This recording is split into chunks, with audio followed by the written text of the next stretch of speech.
আসসালামাইকুম সবাই কেমন আছেন? আশা করি সবাই ভালো আছেন। আলহামদুলিল্লাহ আপনাদের দোয়ায় আমিও ভালো আছি। আমি রানী চলে আসলাম নতুন একটা ভিডিও নিয়ে। তো আজকে আমরা সকাল সকাল উঠে ঘুম থেকে উঠে তারপরে খাওয়া দাওয়া শেষ করে আমরা চলে যাব। কোথায় যাব তাসফিয়া? নানির বাড়ি। আমরা চলে যাব আমার মায়ের বাসায়। তো রোজা চলে আসছে, ভাবলাম ঘুরে আসি। রোজার ঈদ ছাড়া তো আর যাওয়া যাবে না। তাসফিয়া ওর নানিকে দেখবে, অনেক কান্নাকাটি করতেছে, সেই জন্য আর কি আজকে আমরা চলে যাব আমার মায়ের বাসায়। আমরা মায়ের বাড়ি চলে যাচ্ছি, বের হয়ে রেডি সেডি হয়ে চলে যাচ্ছি। সুন্দর সুন্দর গোলাপ ফুল, গোলাপ ফুলগুলা অনেক ভালো লাগে। চলে আসছি, এসে ওই যে ড্রেস মেস চেঞ্জ করে একে সাজা গুজাত নিয়ে ব্যস্ত, সবগুলা বের হবে সেই জন্য কি সাজ দিচ্ছে।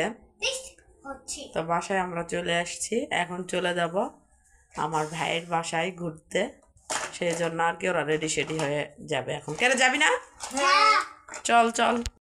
এখন আমরা বের হয়েছি যাওয়ার জন্য ভাইয়ের বাড়িতে। আর এই সেই ঈদগার মাঠ, ছোটবেলায় কত ঈদগার মাঠে আসছি, এই মসজিদ ঝাড়ু দিয়েছি, এইগুলা দিয়ে পুরা দোকানপাট বসে। আগে এরকম ছিল না, অন্যরকম ছিল, এখন উন্নত হয়েছে। এই মসজিদে কত আসা হয়েছে, ঝাড়ু দেওয়া হয়েছে, কত স্মৃতি এগুলা। ফিরে আসে দুপুরে রান্না করতেছি, আমরা গরিব মানুষ। ফল আলু ভাজি আর হচ্ছে আটার তরকারি, আটা দিয়ে আলু দিয়ে চরচড়ি হবে। উত্তরবঙ্গে বলে চরচড়ি, মাছ দিয়ে চরচড়ি রান্না হচ্ছে। এটা আমার মায়ের বাড়িতে এসে রান্না করতেছি, ফল ভাজি আর আটার চরচড়ি। কি লিবি? হ্যাঁ, নানির বাড়িতে এসে কি দিয়ে ভাত খাচ্ছি? ডিম পোস। নানি ভালো খাবার দেয়নি, ফল আলু ভাজি আর মাছের চরচড়ি খাবার দিছে। কিরে মায়া পাই গেলি। খাওয়া দাওয়া শেষ, এখন আমরা একটু বাহিরে আবার ঘুরতে যাব। অনেকদিন আসি নাই, এলাকাটা ঘুরে আসি, এর সাথে দেখা করে আসি। ছোটবেলার বান্ধবীদের বাড়িও এখানে আশেপাশে, যাই ওদের বাড়ি থেকে গল্প সল্প করে আসি। তো সবাই ভালো থাকবেন, সুস্থ থাকবেন। আমার চ্যানেলটা অবশ্যই সাবস্ক্রাইব করে দিবেন, লাইক কমেন্ট শেয়ার করতে ভুলবেন না। তুমিও কও, জোরে জোরে কও, লাইক কমেন্ট শেয়ার করতে কও।